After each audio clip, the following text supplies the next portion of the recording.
play as a god of ancient Egypt, competing to survive as society forgets the old ways, so that only you and your followers remain in Ankh, gods of Egypt.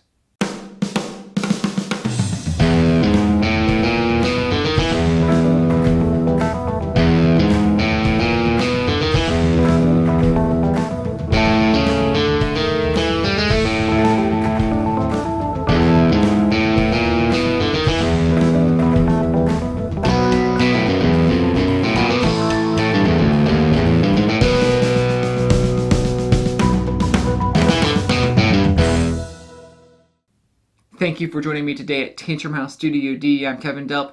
Ankh, Gods of Egypt is an action selection area control game from CMON. You might know them as CMON. It is for 2 to 5 players and it takes about 60 to 90 minutes to play.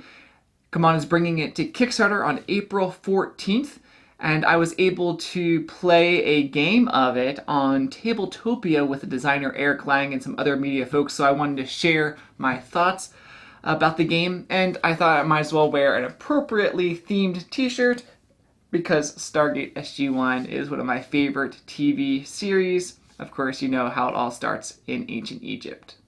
At the beginning of the game, each player will choose an Egyptian god that comes with their own asymmetrical power along with other items and cards.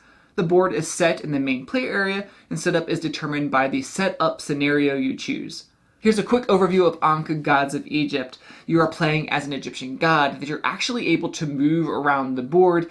It's a huge miniature. Think, come on, they have huge miniatures. Think maybe even a little bit bigger.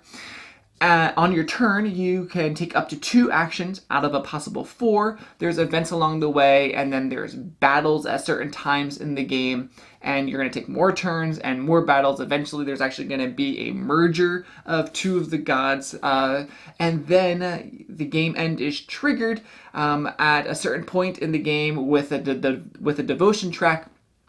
The 4 actions include moving, summoning a figure, gaining followers, and unlocking an Ankh power. So these 4 actions are actually represented on 4 different tracks, and you're going to be moving a pawn up the tracks, and when you take your second action, it actually has to be below the action that you just took. So there's some really cool strategy going on in just how you're taking your actions and what actions you want to take. But when one of the pawns reaches the end of a track, that actually will trigger an event, and those events could be claiming a building, dividing land on the board, or even triggering the battle phase. Every region will battle, and players will gain devotion. Also, there's an event later in the game where 2 players will merge together. Those are the 2 players that are last on the devotion track, and they become one, winning or losing together.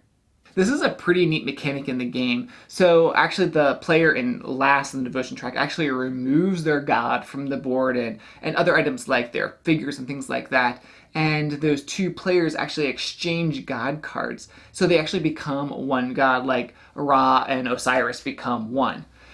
What this means is that god is actually taking is more powerful and taking, instead of like 2 actions in a given round, they're actually taking 4 actions in a given round. And it reminded me a little bit of Rising Sun, where players are allying with each other throughout the game. But in Ankh, it's way more interconnected, and these players are actually winning or losing together. In the base game, there are 5 gods to choose from: Ra, Osiris, Anubis, Amunin, and Isis. So you have god powers, and you have Ankh powers in the game. God powers are asymmetric.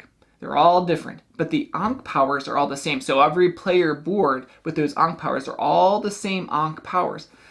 Each player board is divided into 3 sections, 1, 2, and 3, and each section has 4 different Ankh powers, which are all the same for all the players.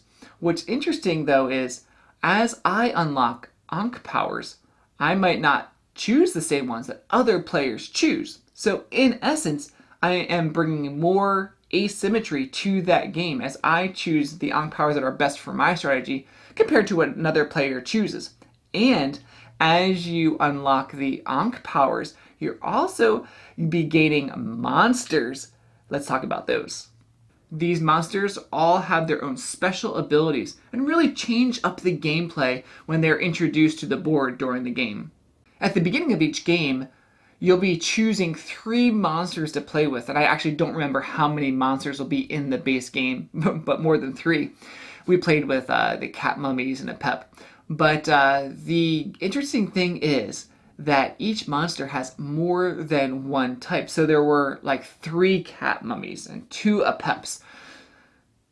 But there are a limited number, so not everyone is going to be able to control that a certain type of monster. So it's more like first come, first serve to get them.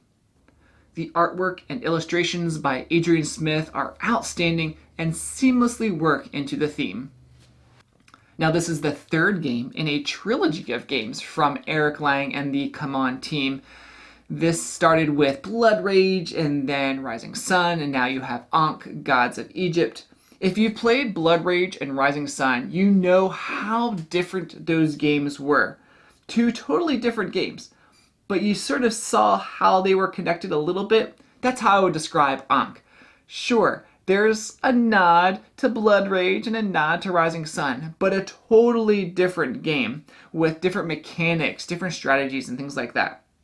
So if this sounds like something you would enjoy, check out Ankh, Gods of Egypt from CMON on Kickstarter. And as always, we would love for you to subscribe to Tantrum House and hit that like button for this video.